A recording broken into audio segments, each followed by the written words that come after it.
Is this because of the duck thing? Maybe. I've not taken this hoodie off in a month and a half. And then when you're done, you feel the most shamed ever. There we go. Always professional. What the fuck is even happening? Classic sort of story. It came out to high critical acclaim, and it's Pokemon Snap. If you press the tape, it goes. Like, what is going Buddy, on? I was on edibles. Not a pornography. This is a podcast. And you got the name wrong again. I like your duck shirt. Thanks. It's a duck. Welcome to Two Dads and a Muted Mic. This is Tired Dad with an unmuted Pokemon mic. Masters. Yep.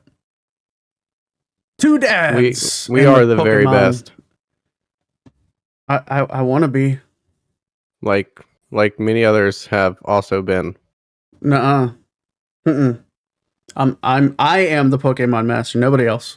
I'm probably slightly worse than 70% of the Pokemon Masters. Probably. I'm probably there with you. It doesn't help that I don't use do enough the EV same training. Pokemon. I don't do enough stat farming and stuff like that. Nope. I'm just a collector, man. I'm not a fighter. I'm a lover. That's right. This week, we're revisiting Pokemon because we really enjoy Pokemon, and we needed something easy to do really quick because we didn't think about it ahead of time. Yeah, and it was on the list. It was on the list. It was on the dartboard he uses. Yep. I hit the wall 3 times before hitting this one, so... We were just going to do top 5 favorite walls. Yep. For a second. John Wall was my number 1. Mine was... now I can't even think of it. It's the one wall in Magic the Gathering that's flying. It's okay. Yeah, So I thought you were gonna say the wall from Game of Thrones. Oh, I see. I've never seen. Or Game maybe of the Thrones. Great Wall of China.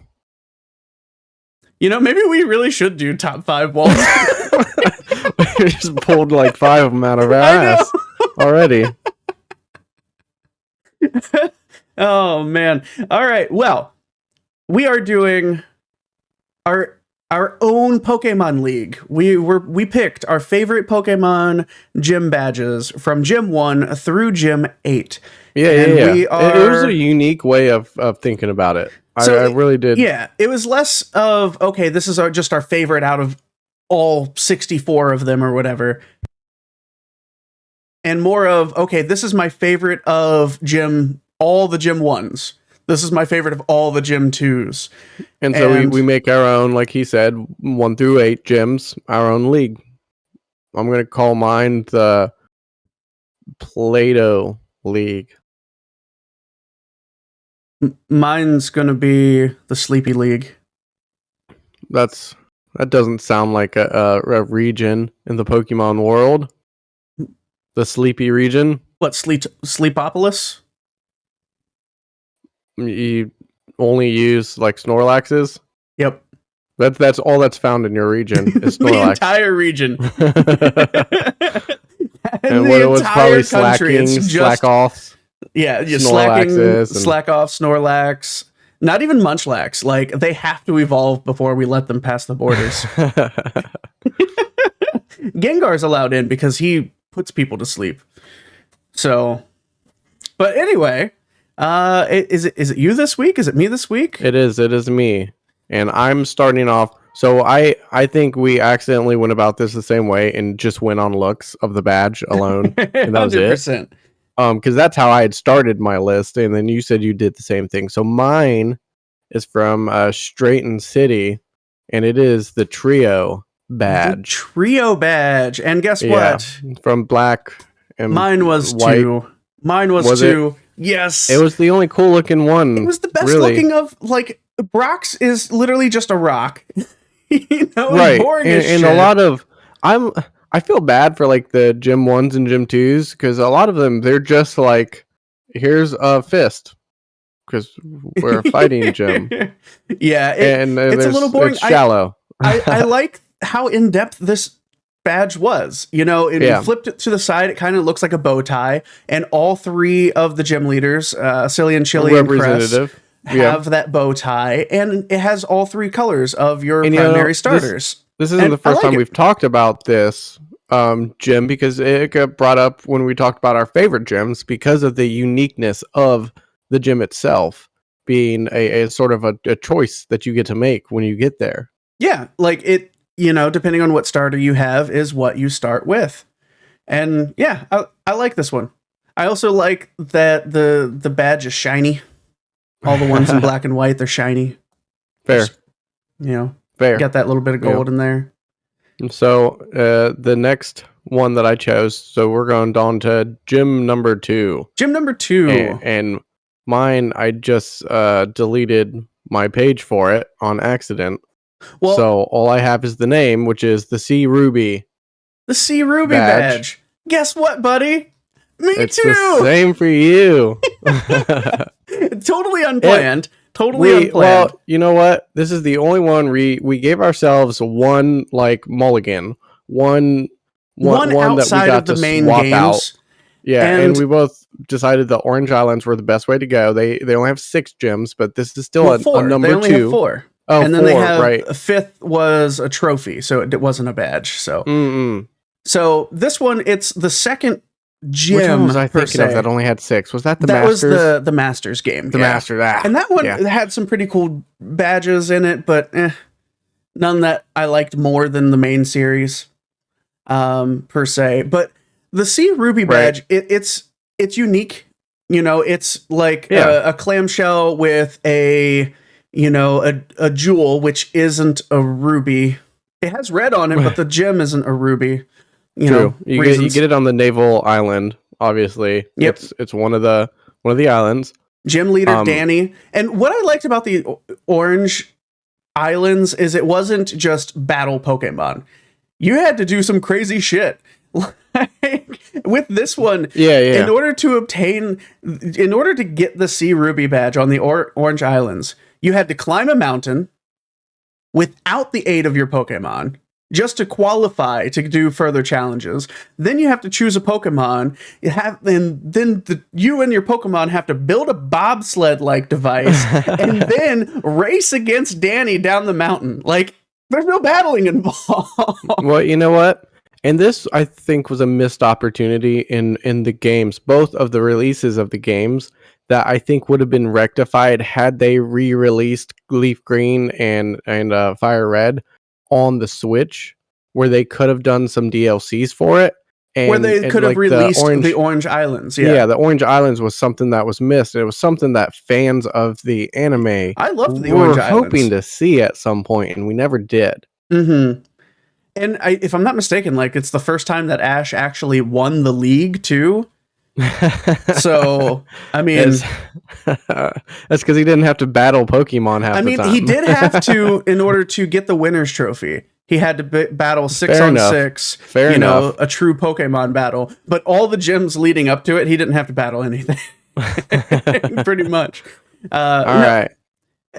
Not entirely true, but less battling. Right. Well, my number 2, it was. Well, your number 2 was the red. Sorry, the ruby. My number 3 was the Dynamo badge and Mauville Dynamo Gym badge. Yeah, this one's pretty cool looking. I like this one. I liked it. It was, of the Gym 3s, it was kind of the most unique of them. Plus, I just really liked the gym, and it was in the Ruby Sapphire games. Obviously, we're taking you to the Hoenn district, and these were games that we both really enjoyed. The 3rd gen game, and it was I wanted to have an electric gym in my mix.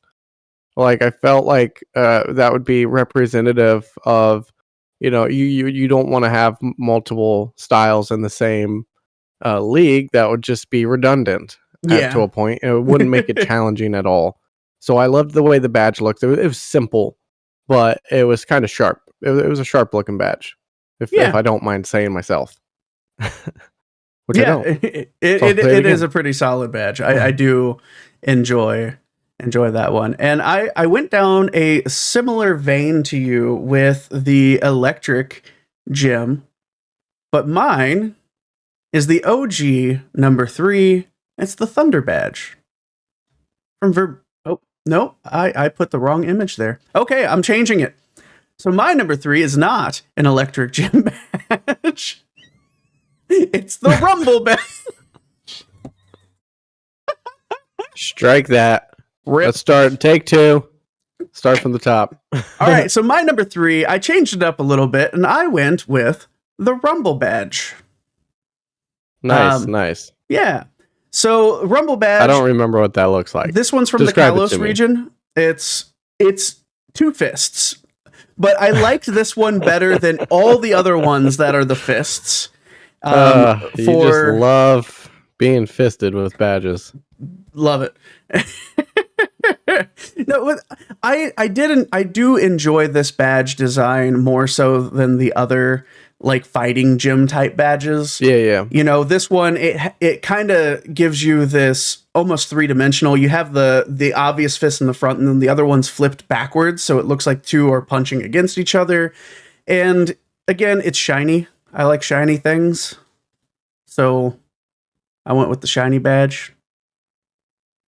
I think this one, when you're not looking at it at like the 32-bit or whatever it is in the game, when you see it in the anime or depictions of it online, it's really a slick, intricate design. Like it's nice. Yeah, it's a pretty solid design. I like it.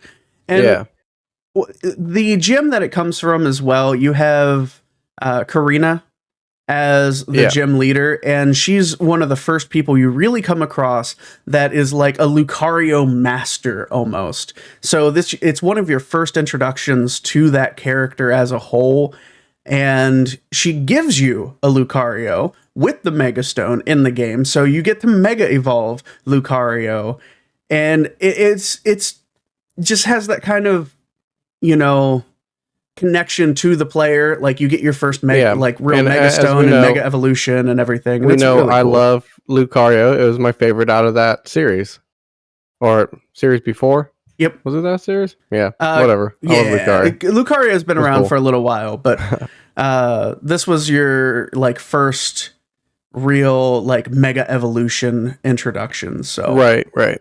Yeah, I like it. Enjoyed that. My number 4 would be the Heat Badge. I had to have a fire one. This is one of my favorite of the fire gym badges. It looks cool. It's not just a flame. It's also an eyeball with an eyebrow. Like it's striking. Yeah, it's a cool design. Man. This is we're staying with the Hoenn region here for me. We're in the Hoenn region. It's the Flannery is the gym leader in Lava Ridge, in a really original town name, and the totally Lava Ridge original gym. But we know I love me some fire Pokemon. Oh, of course, yeah. Like you said, the design of it is really cool. Like you have the eye, you have the eyebrow, and it kind of gives you that, like, you know, real intense stare down look. Which is really cool. So yeah, I love it, man. I like it. I guess it's my turn, isn't it? Yeah, that would be you. Oh, okay. That's your cue. Well, my number 4, we're sticking with the theme of just really cool looking, and I think it's honestly the best looking badge of the first generation, and it's the Rainbow Badge from Erica's gym in Celadon City. That was going to be my choice because I love the badge. I really do. But I just felt like I needed to have a fire gym in my life. So that Rainbow Badge is purely based amazing. off of looks. I didn't care about how strong the league is.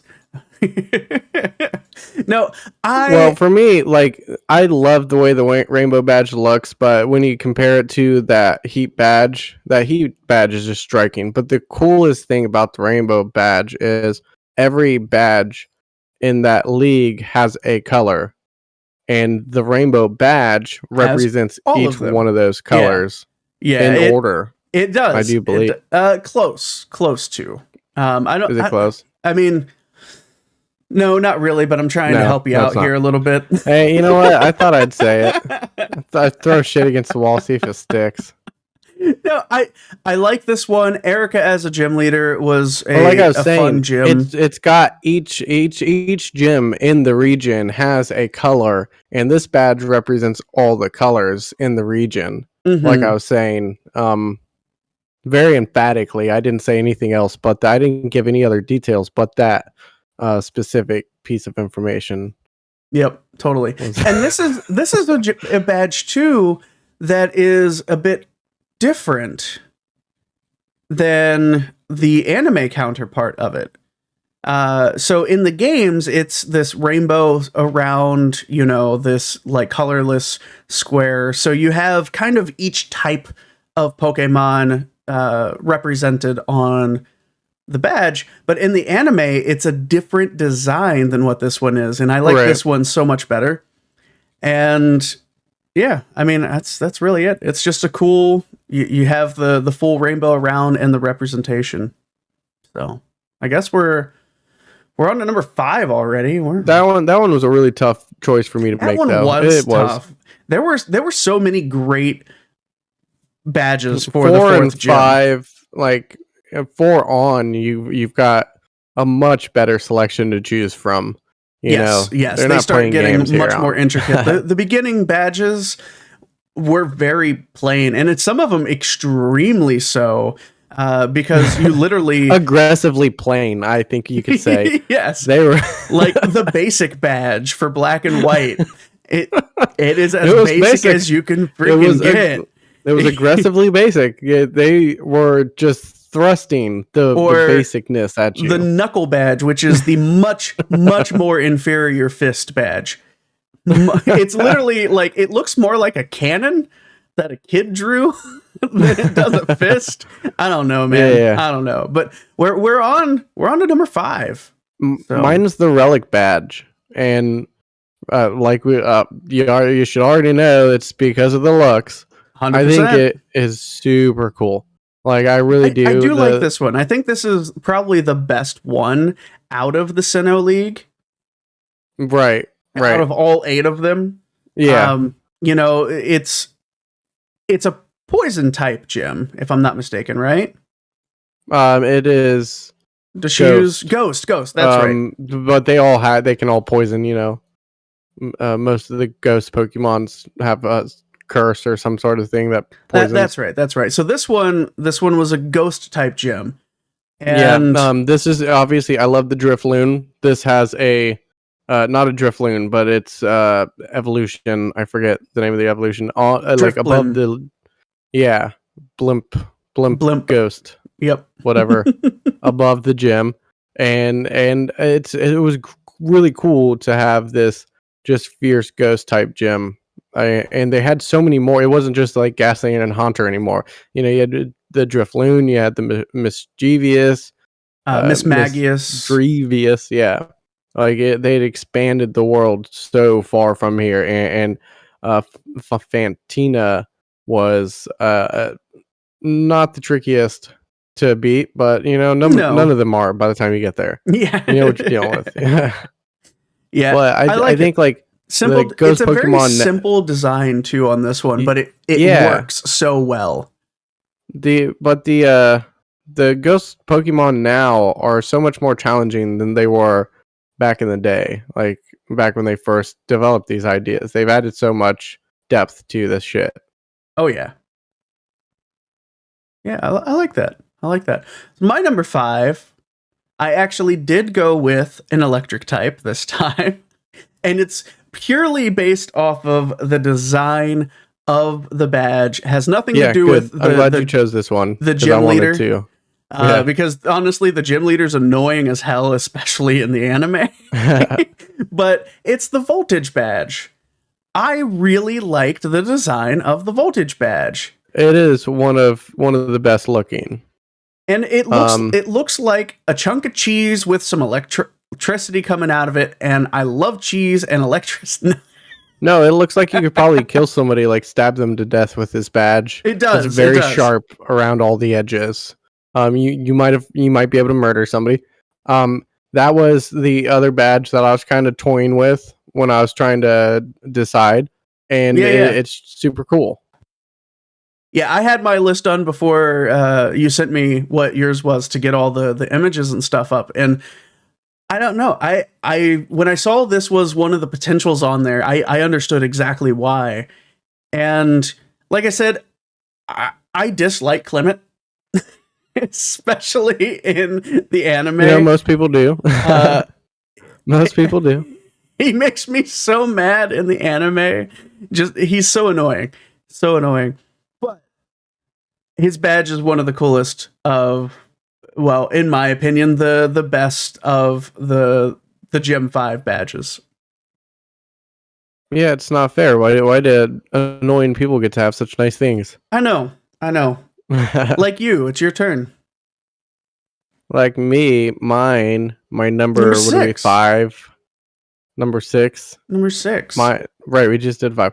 Mine is the fairy badge from the Kalos League. Yeah. And so we're staying in the same. I'm just going one gym up. It was a nice looking badge. This isn't the only fairy badge there is, but this is the best looking fairy badge. It's pretty. Yeah, that's all I can say. And honestly, Valerie, the gym leader, is creepy as fuck looking. I think we talked about that before with like when we went with our gym leaders. Yeah. She's creepy as hell. And she gives you such a pretty badge. Right. Oh, but I mean, man, it's cool. I liked it. And it was, the fairy Pokemon, the more and more they develop this style, the tougher it gets to battle them. You know, they flesh out some of the details that they didn't have before the next time that it comes around. And I think it was really cool. Yeah. I like it. This one was a runner-up. It's just fairy wings. It's simple. I was very, very close to picking the fairy badge as well, but instead, for me, I went back to black and white. I went back to the Unova region, and I chose the jet badge.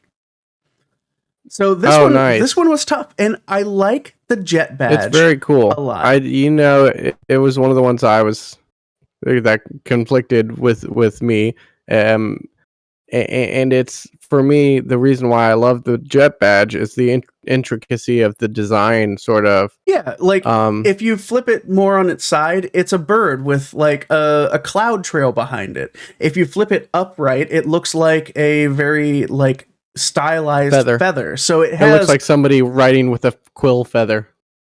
Yeah, so it's got like this depth to it that a lot of these badges don't have. They're either very straightforward or very simplistic with their designs, where this one has, depending on what way you look at it, it completely changes how you perceive the badge. So I thought it was really cool. You also have Skyla as the gym leader. You have your flying type, which you don't get a whole lot of flying type gyms. I think there's only two throughout. You have Skyla, you get, and you have dragon gyms, and they're superior. So you know, is what it is. So, but yeah, I really liked just how much they thought about this badge. I mean, especially compared to other badges in the same region, like the said basic badge, or ones that are just the bolt badge, which is a lightning bolt. How original, guys. Hey, it's basic, but it's good still, Yeah, I mean, it's not bad, but it's not as good. All right, we're almost through all of our gyms. We're almost through the league, so we can face off against the Elite Four. It's cool to be able to look at these, and they are striking here. So mine, number 7, and I told you, I teased you. I was like, I'm gonna make this one fucking my 7 and 8. I like it so much. I didn't, but the legend badge is seriously cool. The legend badge is really fun, and we know we love Drayden as a gym leader, and we love his progression between black and white and black and white too. Yep. Even though, depending on the game you get, if you had white, You faced off against Iris, which is his granddaughter, I think. I don't know. But, you don't have Drayden, but we both really like Drayden, especially his obnoxiously crazy freaking beard. Yeah. He's a man among boys. Oh, yes. Is what he is. Yes, he is. And he's so dapper. Yeah, he's rocking that vest and that rolled up, shirt, sleeves. In the anime, cool. They make him look even more badass, if that's even possible. So he is a dragon trainer, and he is a dragon, not a trainer. He is a dragon. He is a dragon. He is a fucking dragon. Even his even his beard. I wish I had dragon beard. I know. I need to grow mine out and dye it white or something. So and we know the dragon trainers are the toughest always. I mean, they're generally the elements. The last gym is almost always dragon or ice. I feel is the most common last gym, no matter where you're going. It's tough, man. So what did you have? Well, for my number 7, I went back again to the Kalos region because I really liked the Kalos badges, and I went with the psychic badge. I liked... Yeah. That one was obviously one that I was tough for me to say no to. But ultimately, it just looked like a fart cloud. Just... See, no. I think it's a lot more intricate than that. I like how, you have that mystical element of the wispy smoke with the circles, and it really, there's some wispy about it, all right. It really encapsulates the psychic kind of feel. I think it really fits both the badge and the trainer, Olympia. She was really cool with her freaking galaxy cape. I don't know, man. That was trippy. Yeah. With her cape that literally looked like a galaxy inside and stuff. It was really cool. Right. Those were the two that I was having a tough time on, obviously. Yeah, also, when you sent me your initial list and you're like, these are the ones that I'm struggling with, and you hadn't picked down which ones they were exactly yet, man. And then you sent me your final list, and I was so happy that you picked the opposite of what I did, so we didn't have all of our list almost exactly the same. Hey, it would have made an easier show, though. It would have made an easier show, much shorter. Wouldn't have had to have learned as much. No, but that's okay.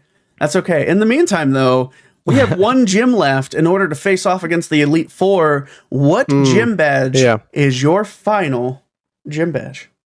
My final is probably the coolest of all time and one of our favorite gym leaders of all time from one of our favorite games of all time, and that's the Rising badge. This Rising badge. Obviously Blackthorn gym and Blackthorn City. Blackthorn City.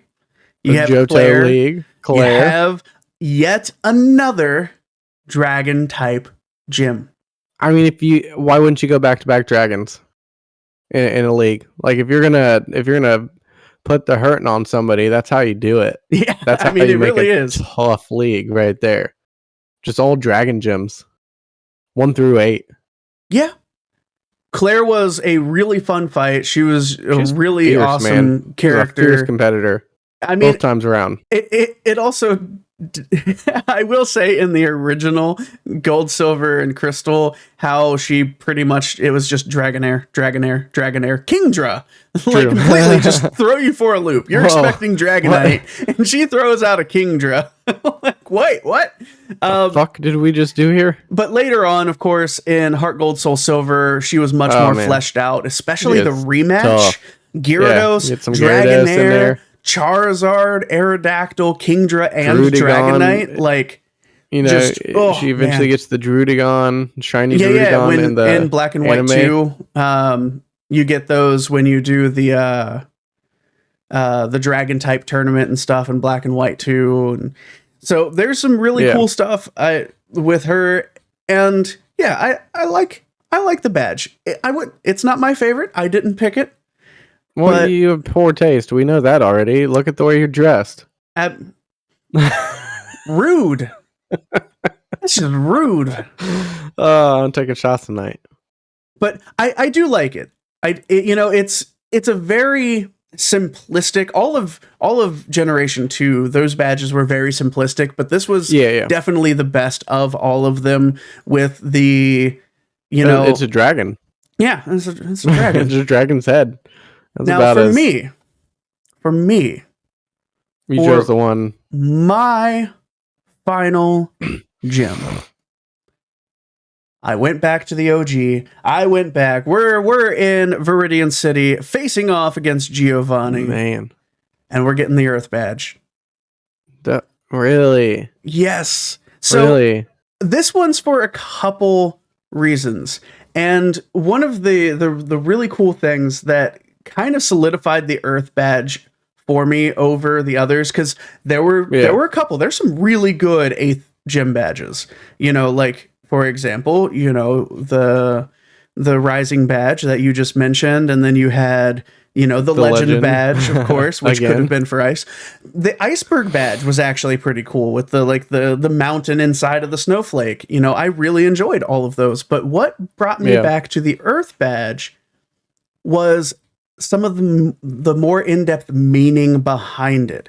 So it's shaped like a plant, specifically like an ear of corn. A sakaki tree, which is what Giovanni's Japanese name is. So, like, it has that just kind of, layer into the meaning behind it and what it really is. It was really cool. Like, I really like it. I like, it may... Honestly, if you look at the original version of it in the original games, it doesn't look as good as like the drawn pictures that you can find and stuff on the wikis.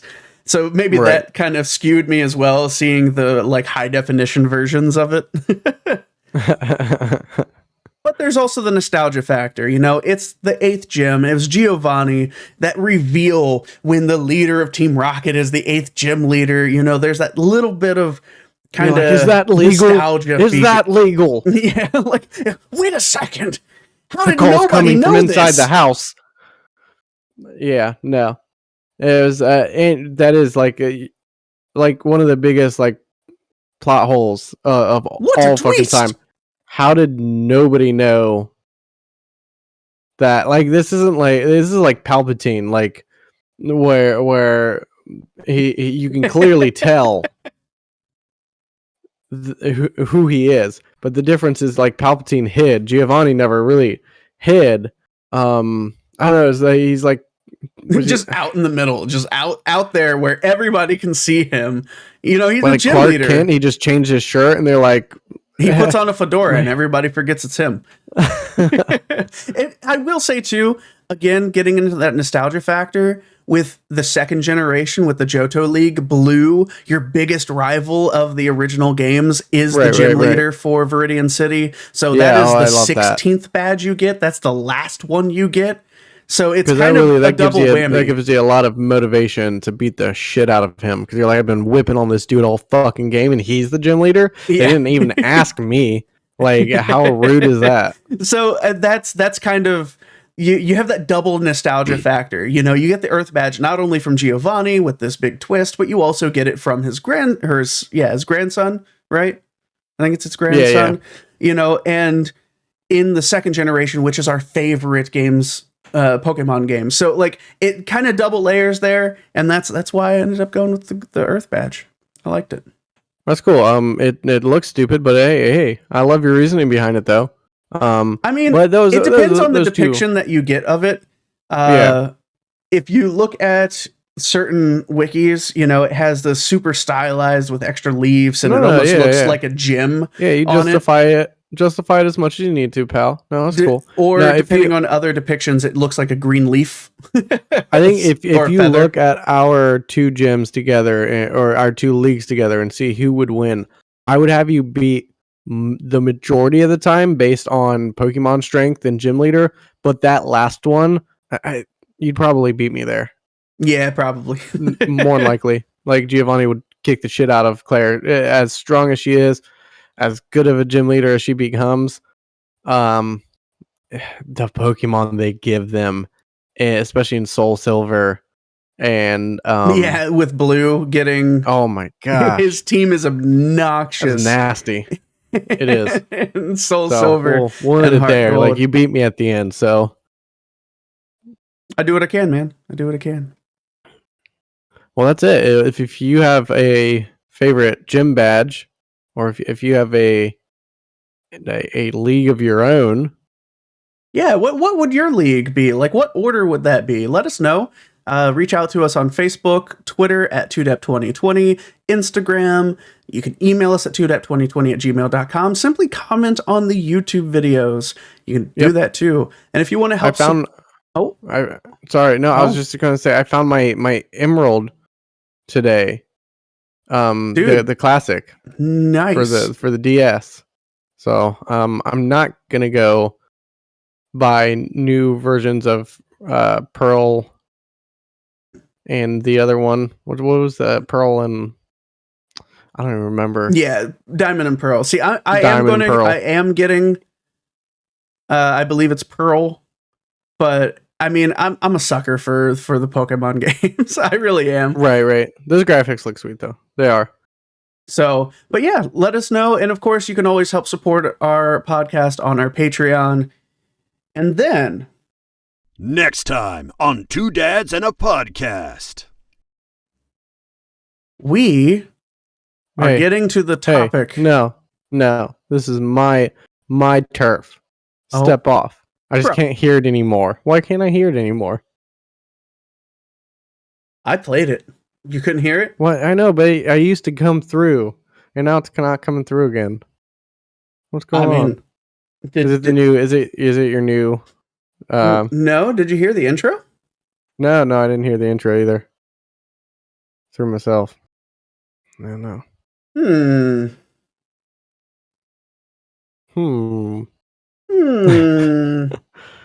Okay. You look like you're about to be selling rum or something. All right, here, we'll try this again. We'll do it again just for you. Next time on Two Dads and a Podcast. Perfect. So we are going to give our in-depth breakdown of the Cowboy Bebop live action. We've both seen it now. We finally got around to it. We finally, it came out. We binged it in a few days, and we are ready to talk about this. We've been talking about this for weeks. I mean, we've been talking about it for years. Let's be honest. You and I just that's fair. That's like fair. since we were kids, we've been talking about this. So, I'm ready to break it down. Break it down. Yep. But that's for next time. And for now, guys, thank you so much for listening. Who's that Pokemon? It's me, and I love you all. It's Jigglypuff from above. Jigglypuff. Oh, we're back into the interview series. It's Two Dap the musical. So I tweeted out earlier because I finally uploaded the standalone interview, right? So it's part of the interview series videos now. And when I tweeted out earlier, I was like, our in-depth personality analysis or interview with Stephanie. Nice. I thought that was a nice little callback. All right. Oh, I was gonna mention because I'm not finished going through the interviews, but if you wanted to do the Jet intro from Brain, you gonna be okay there, buddy? Bo Billingsley, if you want to do his intro on for this episode, short. No, for the short. Just for the short? Oh yeah, I could. For the YouTube shorts. Yeah, I figured that might be a good one to do right about now. Yeah. And You know what? I'll even use that for the intro for the episode, because I feel like that's appropriate. That's appropriate. But I have to set that up, so give me a second. No problem. We got plenty of time. Yeah, we started a little earlier today so that we wouldn't have to worry about that. Right. Right. This won't take long though.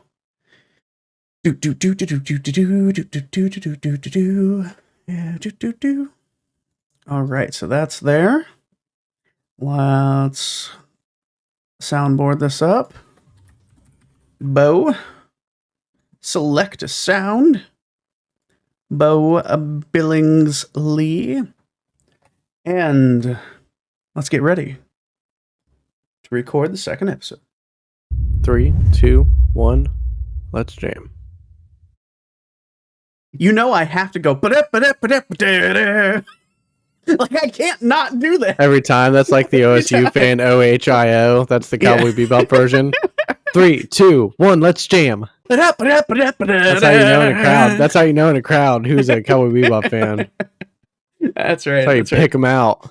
All right, here we go. On to the next episode. Hey, y'all, it's Jet Black, a.k.a. Bo Billingsley. You're listening to...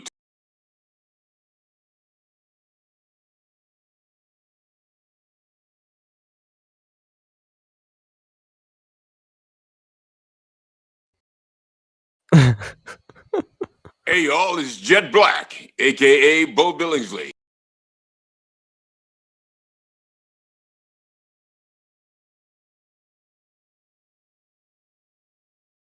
Hey, y'all, it's Jet Black, a.k.a. Bo Billingsley. You're listening to Two Dads in a Podcast. 3, 2, 1, let's jam. I see you bobbing your head to it. I see you bobbing your head to it. I was trying so hard to keep my mouth sealed. Like, nope, I'm not playing. I'm not buying into this. No. Welcome to the Bebop of podcasts. Two dads and this is free form podcasting here. Freeform. It's that's probably why we have no listeners, no subscribers. Oh, we still have Pokemon gym badges on our screen. Get the fuck with it, man. They're gone. Jeez. But welcome, guys. I thought I was still.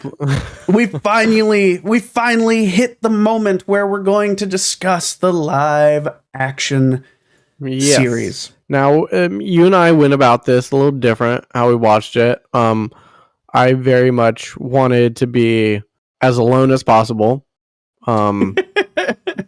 Commiserate on my own. No, it was, I ended up watching with the wife and my son with some popcorn and stuff. And the first episode, it was just like quiet. Like, just stop making noise because I'm into this now. By the way, spoilers. The fuck alert. This entire episode is a spoiler. We are this literally... episode will not stop being a spoiler at any point in time. From literally the beginning, with Bo Billingsley's intro as Jet Black, to the very end, it is a spoiler. Yep. Spoiler. So we open in a casino. We do. Bro, I loved that. Coming in. I loved that they pulled in the movie with his earphones. Right off the bat, man. Heist, and this dude making this big fucking speech about corporations and how they fired him, and he's got all this baggage all the way down to the fucking old lady walking out and getting held hostage to the dude coming out of the bathroom, who takes a fucking shit in the middle of a heist. It was such a killer that episode intro. Again with the wife the other night, and yeah.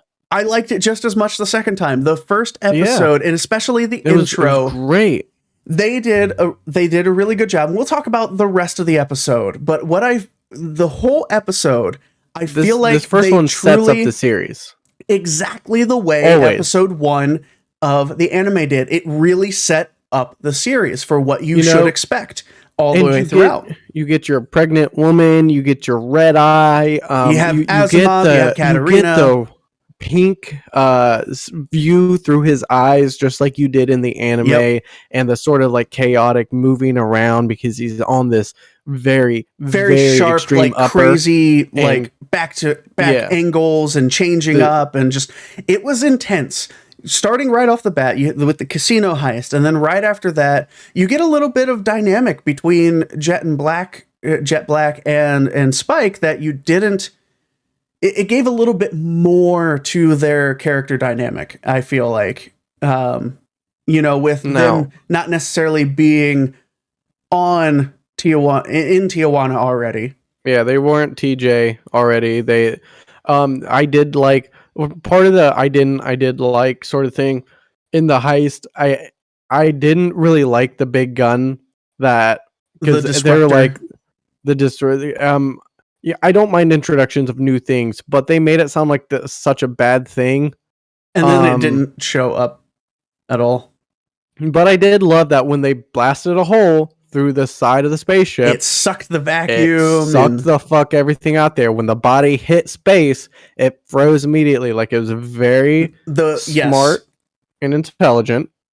And a lot of what they did through this show was smart and intelligent, well thought out. There are Easter eggs hidden everywhere, all over the fucking place. I did really like that because all over the place, right off the bat. So we're in episode 1. We're Spike and Jet, they're on their way. They get to TJ. They're after this bounty, Asimov, and they're getting close. Spike's getting close to getting him after the whole red eye scene. Asimov's in the doctors, and then you have Katarina standing outside. And Spike's, kind of one-on-oneing with her. I like that little extra depth, getting a little more of that emotional element between them. Anime, yeah. They really did fit a lot into that one little dialogue. The only part, I'll pause here for a second, I didn't like is they sort of cut out a lot of the Spike being great at being a thief. So they lost some depth in other characters throughout the show in order to add depth. John Cho really characters. That good at sleight of hand? You don't need to be in Hollywood. You just need a camera angle. That's right. And to cut. I agree. That would have been really fun to see. Right. This is the thing the series does consistently that I don't like is they take away from moments to add depth to your main characters, to add depth to these ancillary characters that will be gone after this episode. And I think that is a huge mistake. I don't need depth for Asimov and his girlfriend. I forget her name. Nope. I need depth for Katarina. Right. I need depth for Jet and Spike and Faye. So, but anyways, on with your show. This is your podcast. You go ahead. Thanks, buddy. I'm glad you finally acknowledged this. So during this whole scene with Spike and Katarina, Faye pops in. Now, this was something... Oh, yeah. Yeah. I was torn. Yeah, I don't hate the fact that they introduced her in episode 1. They streamlined things. No. Episode 1 is definitely an introductory episode. Fine. I love having more characters for longer. I was a little bothered that we didn't get the whole casino for Faye. We got it at the beginning, but Faye wasn't there. Yeah, a casino. They gave us a casino. I don't know. I really liked the whole Spike eating the chip, and that was another episode that added depth to Spike and Faye and Jet. It showed how smart they are, how attuned they are, and how good Spike and Jet are at cheating, and how they could at any point in time win a shit ton of money. They don't need to be bounty hunters. Why are they bounty hunters? Because they could just go. They're too pure at heart. Count cards and win at gambling and make all this money at a bunch of different casinos. So it's this depth of character that again gets taken away. The thing I didn't really like is that they made her a bounty hunter. Yes, off the bat. Right off the bat, she wasn't. Just a gambler. She was. Yeah. It's not a complete loss. It doesn't make me hate the show. No. And honestly, I don't think it truly took away much from her character development. It was just, I honestly, again, like we said, we're torn about how she's introduced. She pops in and she's got a gun to Spike's head. And, you know, I get that. She's going after Katarina. Katarina's got her own bounty thing going on. Yeah. Here's what I'll say is, and this could get fleshed out in season 2. I don't know. For somebody who big has spoiler lost, on top of the full episode being spoilers, there's 100% of season 2. yeah, there is a her backstory, and she has lost her memory, which she will tell you about 5,000 fucking times within season 1 that she was thawed out and has no, like, that's part of the writing that just wasn't great. I will say her character for somebody here's what my thought. For somebody who's lost their memory and just back, she seems to have a very distinct like personality and job, and like she's settled roots in, like she's so far, like she has no memory, but she's got this whole fucking job already. She has this whole, be fair, I think it was revealed 5 years that she's been since she's been awake out of cryo. Oh, is that what they said? Okay. Yeah, I think it was like 5 years. So that's enough time to settle into yourself while still trying to figure out. Okay, so they kind of changed the timeline on that. I'm assuming we're going to get more of that in season 2 between her and her mother, not thin eyebrow man from the anime. That also I'm okay with the change. Yeah, sure, not a big deal. But back in season or episode 1, I will say there was a very quick departure from Faye's personality from the anime to the live action. She was drastically different. Yeah. I can't say I hated it. Kind of like, is she a kid that needed Ritalin? Like she is very, I don't hate it either. You know, and I appreciate in episode 1, since they knew they were going to have her have this departure from her character, they introduce her in episode 1 to get that established. This is not the same Faye. This is not the same personality. In the anime, she's a little bit more calculated. She's much more reserved to an extent, while still being very big in her personality. Here's the thing they changed about the personality, just completely changed, is Faye in the anime would never do anything if it did not benefit her in some way. Where Faye in the live action goes back to save people, even though she does not want to. And she has no reason to. I actually kind of like that. I like that she's a little bit more human. You know, she has more compassion, but at the same time, because Faye in the anime, she gets there at some point. She becomes less and less selfish over the course of the anime. It's just, I guess, in this show, you have very much more a very much more distinct and developed personality already. That you don't have much growth potential within her. Yeah. All you have is to be able to flesh out some backstory. I feel like, which is why I don't mind bringing in the mom, because in the anime, her backstory from cryo unfrosting to present day is almost non-existent. Short. It's brief, and they pretty much don't leave any mystery. The only mystery there is with her life on Earth before the disaster she went through. All right, so getting to the end of episode 1, because we need to move on to talk about the entire season 1. So with episode 1, honestly, just about everything I enjoyed. I enjoyed them adding the syndicate into it. Faye being the one who kills Asimov. Yes. Well, I was getting there. You're all right. I'm not completely lost. So I liked the syndicate being added in. Having the extra depth there. It makes sense. They were in the first episode of the anime. They just didn't have much of a role because they were beaten up real fast. Yeah, and that was it. They were gone after that point. So we get to this time you have them, and there is this somebody knew somebody here moment of there's this bounty hunter that one of the syndicate knew, and it adds this layer of depth that I like. Yeah, the syndicate member knowing who Spike is. I actually like them giving Spike his syndicate name, Fearless. Yeah, no, it made that. sense. You know, you have fearless and vicious with each other. Like, I And liked that. That perfectly describes who they were within the syndicate. You know, 100%. Vicious, after Spike leaves the syndicate in the anime, I'll say Vicious becomes fearless. But Spike is still always a fearless individual. I 100%. like it. It describes why Vicious has the name Vicious.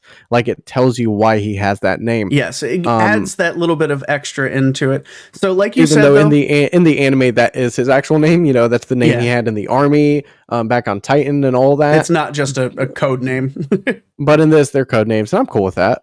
I don't see an issue. Not a big deal. So at the end, we've got Katarina, we've got Asimov, we've got this big syndicate fight. They're hunting them down. The Bebop crew gets in there.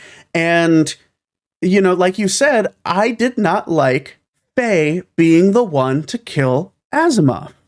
Well, we talked about this when we talked about this being one of our top 5 episodes, where the beauty of this episode is where Katarina realizes there's puts nothing him out of his misery. Yeah, like he's gone crazy. He's so hyped up on the red eye. He's used it twice in a freaking day, and so he looks like he's gonna die, stroke out from it. Like his heart doesn't seem like it can take much more. And so she puts him out of his misery. She knows they have no chance of survival. You know, if they get caught, they're going to jail for the rest of their lives.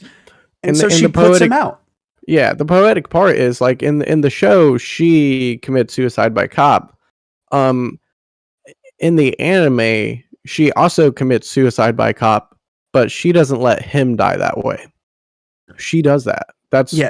She kills him, and her pulling the trigger is such an iconic moment in episode 1 of the anime that I don't get why they took that away from her. Why did they give it to Faye? Honestly, it was almost pointless having Faye do it because she's off screen when the gunshot comes in. You never actually see her pull the trigger. There's no emotional, tension behind this. It's just, okay, he's choking Spike and in comes Bullet. And you know what? You could have had that bullet anyways and just have it non-lethal and still have her have to, because it was a way to get him off Spike, and you could have still done it. And like you said, they did so many scenes from the anime all season long, shot for shot, camera angle for camera angle. Mm-hmm. The one thing about we'll start jumping into the season as a whole. The one thing I loved about this was the costumes, the set design. Oh my goodness. That was one of our criteria, right? That was one of the things that we talked about in the last Cowboy Bebop of what we expect, right? Was the design of the set, the design of the costumes, the characters, the spaceships. The only thing I'll say that they didn't get the same as the TV show is and I don't know that I care. The cars that are on wheels in this look old and just from the 60s, Yeah. But I kind of appreciate that to an extent. Right. The cars in the TV show or in the anime, they are on wheels, obviously, but they look futuristic on wheels. Yeah, they kind of have a little bit more design. Sure. We don't see a whole lot of that. But they could have gone very wrong with it if they tried to make a car look futuristic. So I get that. But the spaceship designs, man, Swordfish was the freaking Swordfish. Fucking stellar. Oh man, Spike got into it. Camera angles from under the wing, looking out into the sun and the open sky, looking down the Bebop. So we're talking a little bit about what we like as a season. Let's go more into what we didn't like and then finish up what we enjoed. Okay, yeah. So one of the things I didn't like, and we'll talk about sets and where they were. Where's all the spaceship fighting? Where's the Swordfish flying around and getting into gunfights? Season 2. That's probably what they're going to do. Hopefully in season 2. There was a departure of that. Man, I just could have seen more of it. Yeah, more. There. You have so much time on the Bebop, but the Bebop's never in space in the show. That's true. It's always grounded. We never get any of those moments. We don't get the we ran out of gas again and have to drift it to our next location. Yep. They never seem to be struggling for anything. They're not struggling for food. We don't get the bell peppers and beef, but there's no beef. lots of mention of peppers, but nothing of beef. And there's noodles in those peppers. Where's the struggle? There's noodles in those peppers. I feel lied to. Where's the struggle that they're constantly facing? It doesn't feel like there's a constant struggle. I agree. Just to survive. I agree. And so there's that big departure. And then they very clearly, starting episode 2, this is not the same show. This is not the same plot line, not the same storyline. And no, I don't mind that, but there were a few moments that, why did they change it? There's a lot of that I could swallow if everything was kept to the spirit of the show, of the characters. I don't mind that Jet has a little girl. No, I adding backstory, cool. Adding more depth to a character, that's fine. I don't like that he was a disgraced cop. For some reason, that rubs me wrong. Versus him, stepping away from that kind of job. Like, changing certain parts of the backstory didn't make sense. I would say, as a whole, my least favorite scenes in the entire season. Well, because you love the episode where Spike gets his backstory, how he loses his arm. And I thought they did a brilliant job with that episode. But why bring back a disgraced cop? Like, why? Like, he's so hated by everybody, it seems, at this point. Everybody in his past. So how do we delve back into his past? Why we keep going back there, but nobody likes him back there? And it's just... It's so heartbreaking. I thought that episode in and of itself was enjoyable. Having that kind of buddy cop episode, that episodic. Yeah. This is and just self-contained. I love that it wasn't just one shot. It was multiple shots in the arm. That makes sense. How did he lose his arm from just one shot? Well, no, he got shot here. He got shot here. He got shot here. His arm's fucking shredded. It's a mess. So I love that. I enjoy the added backstory. Now, there are some things, like I said, that I didn't like, and a lot of that I didn't like was brand new content, not necessarily changed content, but brand new. And some of my least favorite scenes in the entire season were the syndicate scenes with Vicious and Julia. It felt so out of place for a lot of them. I'm not even ready to go there yet, because you got the Shin and Lin who I mean, they might be twins, but it's a guy and a woman, and you've got that are Vicious's bodyguards. Neither of them seem to have any sort of loyalties towards Spike at this point. Maybe that's different, or Julia. Annie being changed to Anna and owning a bar. Yeah, why that Anastasia. departure? I don't like Grin becoming a stereotype. Yeah, Grin was probably the worst change they did. When you meet him for the first time in Jupiter Jazz, and you meet this character, and he's an incredible saxophone player. And he's got this. That's a character that had so much background depth to him. Yeah, and that's the thing I don't get about the live action is all these characters. This was a anime that was so heavily based on depth of character, and you stripped a lot of that away from so many characters. Grin just being and the thing is, you don't even know, like, is Grin trans? Is Grin is he a cross-dresser? Just a cross-dresser? Like, what is the story behind him? He's I like his character. If you separate it as a whole, I don't mind his character, because he's cocky, he's got some real fun moments and stuff. But if you're comparing, and he's a great go between anybody coming into the bar and Anna. He serves his role, but it seems like sort of how does that work between him and Faye now? Are they ever going to have that moment? He can't have a moment with Vicious, and Anna, she hates the syndicate, would never have anything to do with the syndicate, and that's here she is in the middle of all the syndicate stuff. There's a plot hole. This thing is riddled with plot holes. And they just keep creating more and more plot holes as the thing goes on.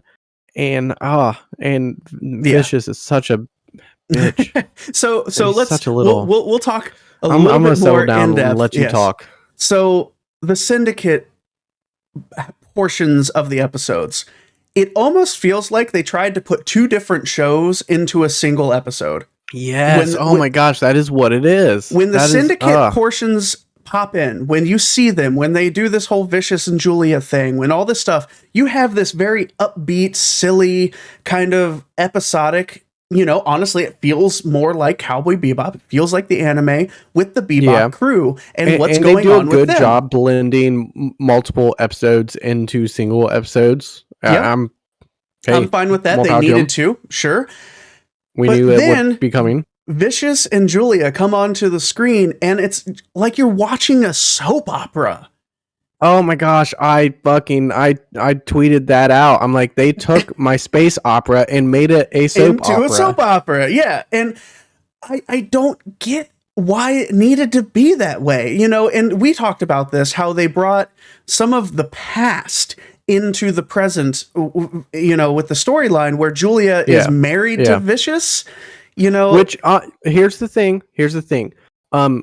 They dated in the anime. They were a couple in the anime. They were a thing. Glimpses of it. They had a sort of menage a trois thing going on where she had the love was triangle, in love with both of them. They are the reason why ship blew up. So I don't care that they made her married to him. I mean, because that you could still ruin that relationship, but they brought that timeline up to present day versus keeping it in the past and having those flashbacks. You could have flashbacked the whole thing just like you did Jet, but now you've made it in the present day, and now you have to do something with this. You have to blow this up somehow. Vicious can't just be plotting to take over the Syndicate now, because first off, his daddy is one of the elders. So now he's not. Now he's very much born with spoon in mouth instead of working to earn everything he had. So you've taken away from his character. Yep. Julia. Look. So Julia was not a badass Syndicate member. So you've taken away from her character. She's a singer. She's just some floozy. Yeah. She's just some floozy that they picked up on. She's not badass to defend herself. I mean. So let's talk more of Vicious, and he's got spoon in mouth, like you said. He was just kind of given his role in the Syndicate and what they did with his character. So in the anime, when you meet Vicious for the first time, he is just this silent man, badass. He's got this giant freaking space bird on his shoulder, and he just looks intense. He doesn't Vicious talk. Fits his name 100%. He doesn't fucking need to say anything through the whole anime. So live action, you get Vicious. The first scene you see with him, he's very quiet. He's reserved. He is stoic, and he slices the dude's throat because he didn't like the message he brought him. That is what I wanted Vicious to be. Episode 1 set his character up, right? Here's the thing. Even within that, there are hints of just childish. Sure. I mean, but when you tantrum. First see him, you know who he reminds me of? Kylo Ren. Oh my god. He is the Kylo Ren of this storyline now. So let's keep going with that a little bit. But episode 1 of the live action, you get Vicious. He is vicious. He is ruthless. He wants to hunt down this bounty hunter, and you don't really, if you've never seen Cowboy Bebop, or if you don't know the backstory, you don't know this dynamic between them, right? And it kind of hints to this. But then the next time you see him, he's a whiny fucking bitch. And that's what he stays through the rest of the season. And he... Okay, you want to talk about plot holes? Okay, so we fast forward to the end because there's not much more to flesh out of this, because that's just how him and Julia are through the whole thing. They are a couple. She is subservient to him. She does not break it off with him to be with Spike. She's- because this is now a CW drama. She puts up with this whiny little bitch. Yes, this is now we've made a CW soap opera, and so now we get to the end of the episode where they're fighting in the church, which is a brilliantly set up scene, and they Was shot for shot. I freaking loved that Ballad Although of there's Fallen one thing Angels. I did not understand. One thing part of the fight that it was plot hole. Spike picks up this chair to defend himself. Vicious cuts through the chair with his sword. Right? You remember the scene? So This kind part of of it. like It wasn't in the anime. he threw it. No. He had the chair, and Vicious cuts through it with his knife. And so what happens next? Spike picks up an arm of the chair, and now suddenly this chair that was just sliced through by this sword, katana, he uses to block the katana. So I will argue with that a little bit. There are wooden chairs with metal arms, and the arms didn't break; they broke off. So He having picked something up the break leg, and it was a wooden leg. No, he sliced through this fucking wooden chair, and then Spike picks up a wooden leg to block the same exact sword that just sliced through the chair. Why did we add that? That wasn't in the anime. First off, why did we add that and add it so abhorrently?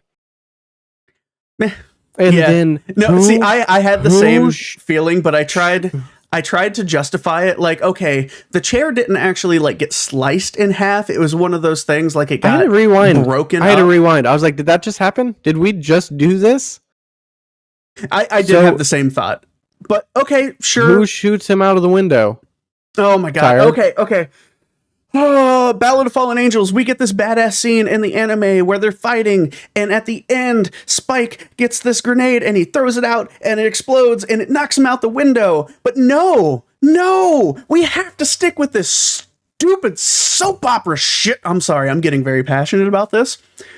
So up to this point, I was Julia.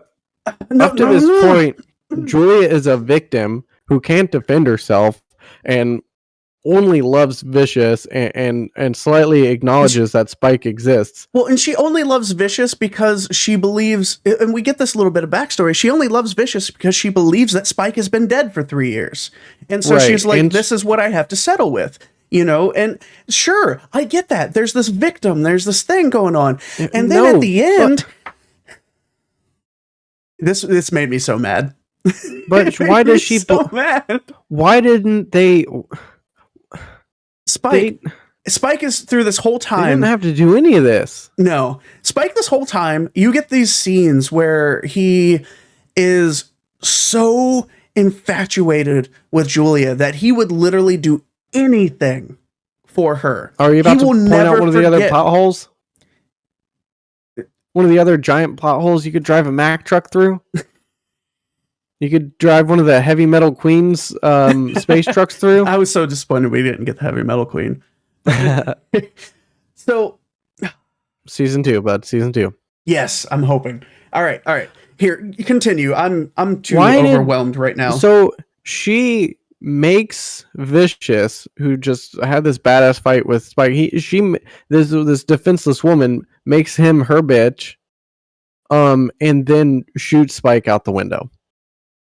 Like, what the fuck?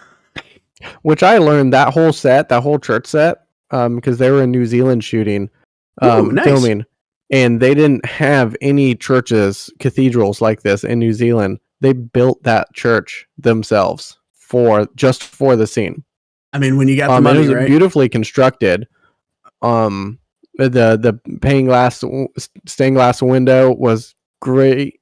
You know, it looked great. Okay. Let's stop talking about the church. I'm trying. I'm just silver lining. I'm trying to do something here, Oh bud. my God. I'm trying to do something here. Why?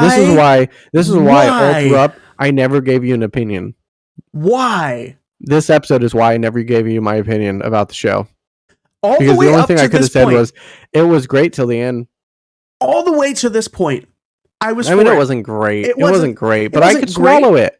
I but could handle it. I'm as like, a you know what? standalone, You know what? separate it from the source material. They can save I it. enjoyed it, and They can we could save see it with better. the ending.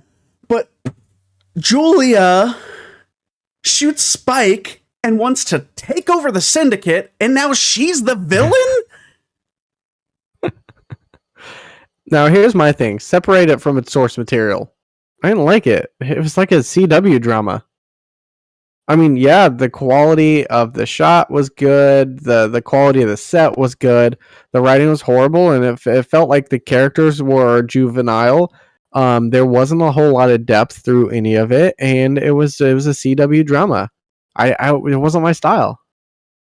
So I just didn't like that separate much. from the source material as a whole, including the god awful end. 6 out of 10. And honestly, it only gets that high because of some really fun moments throughout, and which we're going to talk about. That? I did. You drop that drop it. I did. You did drop it. You dropped it down to my. You dropped it down to my level. I did. And the only reason I don't give it a 5 out of 10 is because of the quality of the set and the quality of the actors. and the It's music. not their fault. It was the music. It's not their fault. It was poorly written. Jet? It's not. Okay, so we're past all the shit. Okay, yeah. Especially Let's go back. the Wait. whole- One thing. What did you think of Ed? I don't think we got enough to really make an opinion. Did I like my the scene? opinion? No. My opinion is, no offense to this poor girl, she's doing as she is instructed as an actor. Well, let me take that back. I didn't mean to say it live. No offense to them because she's playing a girl. So I as Ed, I was saying girl. The actor, they go by them they. So Okay, no, gotcha. See, no I offense no offense to them, because they're playing a role. They're playing as they're instructed. She kind of sounded like a mix between Tank Girl and Pee Wee Herman. Look, so here's what I gather from that, and this is the way I'm going to justify that scene, right? I'm going to justify it as we are seeing Ed through the eyes of a passed out drunk Spike. And that's how I want to portray this. Because I'm not gonna like the hair if it stays that way because if it looks stays like that way, troll doll hair. Yeah, I don't. But not you know that. what? I mean, they're making the hair look the way they have to make it look, but they didn't give Spike troll doll green hair. They gave him what hair would look like naturally. So yeah, I really hope they fix the hair. But like I said, the costume's spot on. I'm so glad she arrived with Ein. Yes.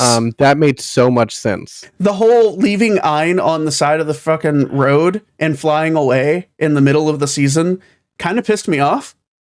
Yeah, but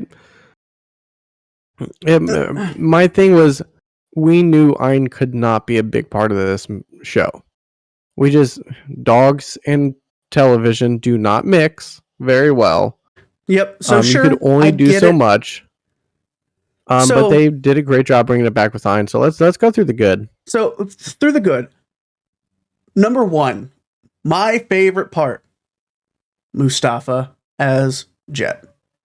Yeah, he was fantastic. His voice, his mannerisms, personality, his appearance. You look again and watch. There was the bad writing, sure, but he did goddamn everything. So much. Just every other word was goddamn. Or writing asshole. Yeah, no bonsai trees. Kind of bugged me. No, there was a bonsai tree. Oh, did he? Oh, yeah. I missed it. But he's so good, so good at it, so good. That was such a good portrayal. That was the best casting of all of them, and I knew it would be because he's a fantastic actor. I told you the eco terrorists. Yes, they did. Oh man, fantastic. I liked that change. I liked that change a lot. That was an improvement. The Hakeem change where he wasn't getting plastic surgery. It was a thing that warped people's faces. I thought that was so improved. I don't know why they felt the need to change everybody. Race. Like literally they did that in the show. They did that in the show. They did because he was a white guy. He was a white guy and he changed to a black guy. I don't know why they had to change it from him being a black guy to a white guy. Well, because the when he changed to being I guess would it be called African American when you're in space? I don't know. When they changed him to being of that, but that was his second face, or at this point fourth or fifth or sixth face. Yeah, like that wasn't hard his to original say. face. He was originally this person, so that's why they reverted him back and forth. And I thought it was an intelligent way to explain how he is on his feet so fast already. And like, because I mean, plastic surgery, how long does he have to heal? He would have been out for months, right? I know it's the future. Again, it is future in space. And I don't know. I so, just thought I thought it was an intelligent solution to a problem. Yes, I did enjoy that. I didn't like how drastically different him being Hakeem being this little like insecure, bitchy dude who has no self-confidence. I can get over it. Yeah, that wasn't a make or break. But the things Teddy we Bomber. Really enjoyed. Dude, I was sad that we didn't get Cowboy Andy. We did get a Cowboy Andy. But we did get a shout out. We got yeah. a shout out on the leaderboard. Leaderboards, yeah, I enjoyed that. Which I hated the leaderboard. I will. We won't get into that. I liked a lot of the Spike getting jumped by the Syndicate dude in all white in the bathroom. Yep. That was a great scene. Scenes like that, and that was probably one of the most fluid combat scenes. Some of them were a little too stiff. I told you, like you could time the hits to it, like 1 2 hit, 1 2 swing, 1 2 sword. Like it's not that they were bad with their movements. It's just it was very like pointed. Like now this attack, now this attack, now this attack, and it really had this rigidity. Wasn't as fluid to it. But a anime that preached nothing but fluidity and did an entire episode based on being fluid. Yeah. You gotta nail that one. But yeah, I like you said, the eco-terrorists, and I love the fact that there was trees instead of monkeys. Dude, that scene that was so where brilliant. she turned into a fucking tree was intense. Like if you watch the VOD, it's much better. Boring as shit. I wish to they'd watch have done through. that. I wish they would have done that in the anime because that was so much cooler than it really monkeys. was. If you watch the VOD of me reacting to it when that happened, I'm literally like, oh god. You're thinking about like we made a disease that preys on the 1% genetic difference. Like, come on, really? That's so they pretentious. got this fungus that turns people into trees. Like we are pissed off, and we are using your weapons against you. We are terraforming. We are fucking terraforming people. Like I liked that. I really did like that. So and she was so much more angry in that episode. She wasn't just this pompous little like she was an angry person. Oh yeah. And the way that her kid is the one that done her in. That was fantastic. So another fantastic episode that I really, really liked the portrayal of Le Fou Perot. Even though they fucked his name up. Yeah, Perriot. I think Did they you catch pronounced that? it. Yeah. I was like, we called him Mad Perriot. And it was what? What did you say? They said Pierrot. Yeah. No, the thing I did not like that Vicious, the one that sent him after Spike, I did not because like that. It took out the component that you loved so much, and I also enjoyed his mental deterioration. They did touch on that. They did touch on that. They did, and they did it justice. But it was the fact that it doesn't matter what Spike's doing. Trouble will always find him.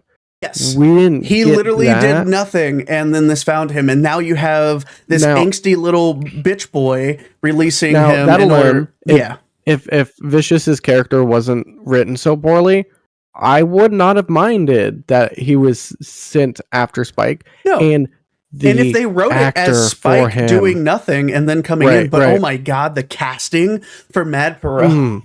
He looked like him. That laugh was perfection. Oh man. The only thing I could have used more of was the mommy at the end. He could have yelled it louder a few times. He could have, but the fact that they kept that in there, and when he started doing that, like I literally got chills, man. Yes. let's be honest, we couldn't have had him stomped by a giant parade. No, that giant in the mech episode, thing. where the fuck did that parade come from? You know, it was just so fucking out there. You couldn't recreate that scene. So yes, I like that. And The Spike dropping sent the him bombs, up, and then So It that was whole scene, great. that whole episode of at least that part of the episode, fantastic. That is definitely one of the highlights. Another highlight that I really enjoyed: Faye and the VHS, Faye and the tape. Oh, It was a little annoying that the Bebop just happened to have a VHS player. Yeah, I didn't like that they cut so much of that out, but the emotional actress, element, the little girl they had play her, did such a good job recreating that emotional scene for scene, like it was so great. That was fantastic. And honestly, I feel like Danielle, Faye Valentine, that scene, you got to see that kind of reeled back, more serious kind of element of her. And I wish we got more of that throughout the entire series instead of being this super over the top and trying to compensate for everything. That was what I was getting at when I told you that when you were still in the midst of watching, they write so many one-liners. That's all they do is one-liners, and these characters feel like they never get serious. But like I told you, I feel like they had to do that with how serious they tried to make the Syndicate shit. If they just cut out the Syndicate shit, or they made that better, they could have had more serious moments with the Bebop crew instead of trying to balance between the two. Like, I get why they did it. They just didn't do it very well. Ringo Starr used to say, the one thing that drummers get wrong most of the time is they don't understand that silence in itself is a beat. Yoko Kanno understands that. Watanabe understood that. It doesn't feel like this TV show understands that silence is a beat. It is a note. It is a part of the script. Yep. Another really fun moment that I actually really enjoyed, Jet virtually going to his daughter's recital, and that Spike, was so fucking hilarious. Was hilarious. That was fantastic. That was Jet and Spike gold. Like perfectly, because Jet said he handled it. Jet said he had, or Spike said he had it under control. In the background, you see him fighting off like 4 guys all at once, and he gets his ass handed to him a few times.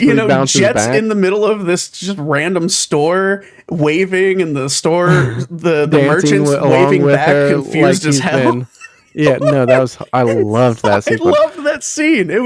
That was great. Well, when we talk about other moments where Jet and Spike are fighting at the same time, and we have plenty of them, there's no seriousness out of Spike. That's another one. It's all one-liners.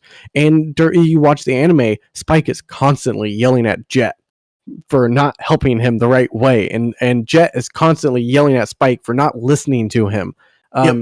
You really only get some of that you fluid get like relationship. Couple moments like that, but it's not as much. It's not as much as we would wanted. Right? It's like they've spent 3 years together, but they don't know each other. They're strangers to each other. Yeah. Jet doesn't even know that Spike is part of the Syndicate, or was part of the Syndicate, left the Syndicate, and had he known that, he would never talk to him again. The thing I do love is that he throws Spike in the trunk to save his daughter. That was great. That was a setup. That was a Jet and Spike moment through and through. And it was a perfect setup from the show that would have easily could have been pulled out of the anime, where they had this plan and they didn't need to communicate it. Nobody else needed, or no, like you didn't know it was coming, but it happened. The thing I hated most about the fact that he didn't know Jet was in the Syndicate is he put his daughter in danger, and I feel like that's severely out of character. So there were a few moments that were very out of character. Jet, for example, the moment I hated from the writing for Jet's character, and mind you, I just said I absolutely loved how he Mustafa portrayed him.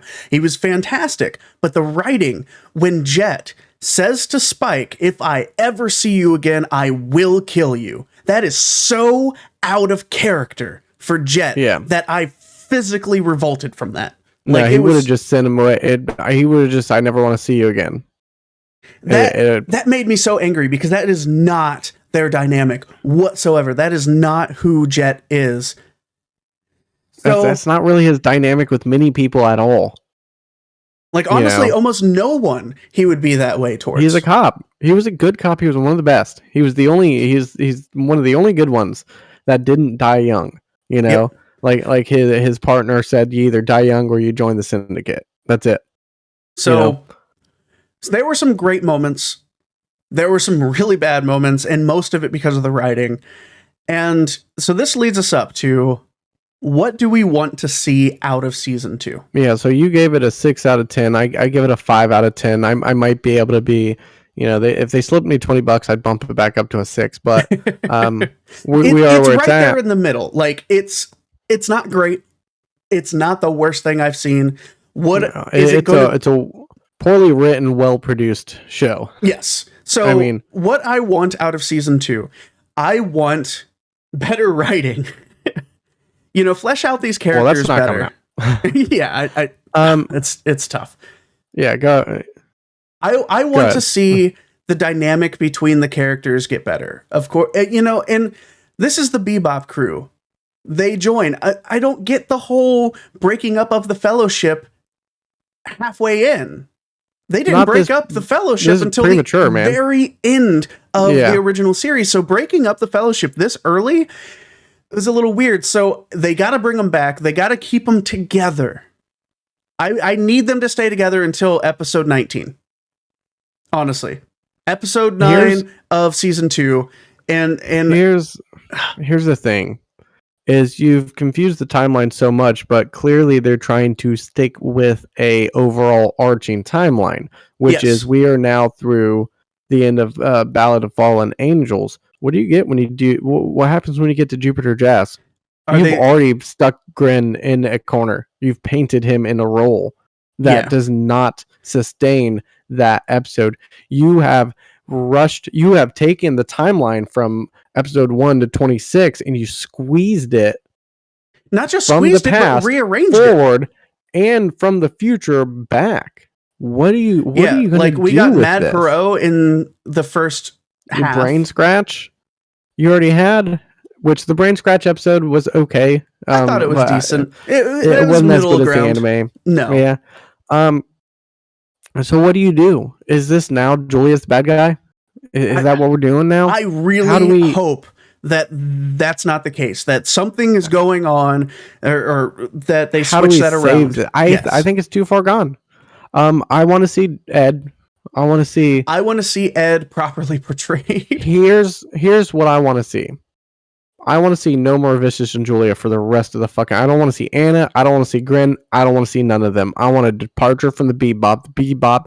The four of them load in with Ein, and they fly away, and they start their own new adventures. And that's the only way you can salvage it for me, is to not touch on the storyline. Is it going to happen like that? No. I guarantee it. And I really hope season 2...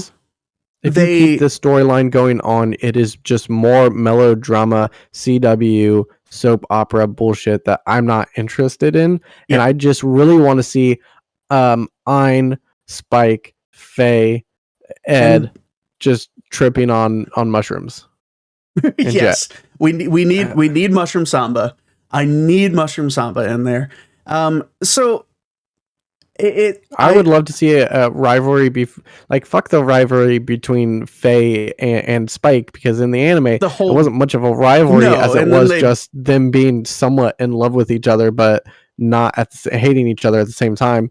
I want to see his rivalry with Cowboy Andy. Oh yeah. We didn't touch on this. Faye's lesbian or bi. She was looking. Right? She was looking at a magazine of hunky dudes. Yeah. So cool. I'm all right with that. Doesn't bother me at all. Yeah, do each his own. I love it. The sex scene was all right.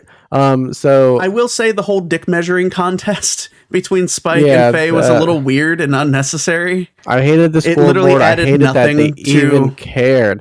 Look, in the TV show, it added nothing to the show. It literally was pointless. Yeah, in the TV show, here's the thing, like the episode where they face off against Chess Master Hex.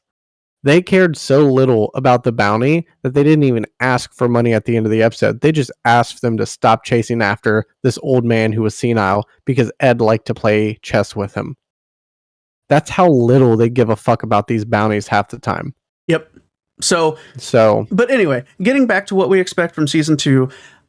So the big thing is more space. More space. Fucking Star Trek can do it. You can do it. This Star Trek has Bebop. A ship budget. You have a Netflix budget. Let's get the Bebop out in space. Let's watch the swordfish fly. Let's get some heavy metal Queen in here. I loved the scenes with the swordfish flying around. I loved that. They did such a good job with it. It's not like they didn't do a bad job, and it was so true to the anime. Like even down to them talking to each other from ship to ship. You're like, how the fuck are they hearing each other? How do they do this communication thing? Because they just seem to talk whoever they want to. Yeah, just like they're yelling out through the window at somebody, like, "Hey there!" No, hey, like, roll what's down going your on? window. But I want to see more, man. I want to see more space. I want to see more of the Bebop crew. I want to see more space. Oh, a phase ship looked perfect. Let's see the hammerhead. The red. Let's see Jet's hammerhead. Yes, we got the red tail. We got the swordfish. Let's see hammerhead. So give me more of the space. Give me more of the Bebop crew. Give me less syndicate bullshit. Let's get to, you know what? I want to know what history I want to get down to. Mystery was part of the syndicate in the anime. There was so much mystery. I want the history of exactly how Spike got the swordfish. Like that episode in the anime was fine. Let's flesh that out some more, you know, because if I felt like they rushed Jet's backstory. Because to an extent, in the anime, he gets 2 or 3 episodes, and in this he gets 1. I feel like but they flesh out his backstory a little more because, you know, now his ex-wife is actually there instead of him needing an episode to talk about her. Well, you know what? His ex-wife looks like she's doing pretty fucking well in this, and in the anime, she's fleeing with a bounty. I want to see more. I want to see Faye's past get fleshed out. Which we will. How like Spike that's 100%. Gets swordfish. You know, I'm enjoying the added backstory of things. Yeah. So I want to see. What we wanted. I want more Ed's but backstory. We didn't know they were going to do this. Yeah, we didn't want the added drama, soap opera, syndicate bullshit. Give me less of that. Space Give me more opera, of the Bebop. Not soap opera. There we have it. So that's what we want. Tell us what you guys want. You know, message us on Give Facebook. Me more of Ed and her dad. Yes, that would be so much fun. But reach out to us, guys, on Facebook, on Twitter at 2dap2020, Instagram. You can email us at 2dap2020@gmail.com. You can help support us on our Patreon. Next time on Two Dads and a Podcast. And next time, maybe I can get this guy to do some anime featured films with me, or some non-Ghibli. I don't have as many anime feature films. You can get those on Netflix, on Funimation. You know, the Dragon Ball Z ones. Okay, you're talking about the anime to movie. Yeah, ones. the featured films for anime. Okay, the Naruto's not and the Bleaches. The standalones. See, yeah. I think we need to do the standalones first. You need to come over sometime soon. Bring those with. We'll marathon them together. I don't know if we have the time for that. That's a ton. That is a ton. Well, but I have a bunch of the really good ones. Yeah, we'll at least watch a few of them. So, we have so much to do. We still have to do video games. Yep. First. So we'll figure that out. But as always, guys, thanks so much for listening. I thought you were going to do that. See ya, Space Cowboy. Nah, not this time. No, not this time. We just defeated a little bit.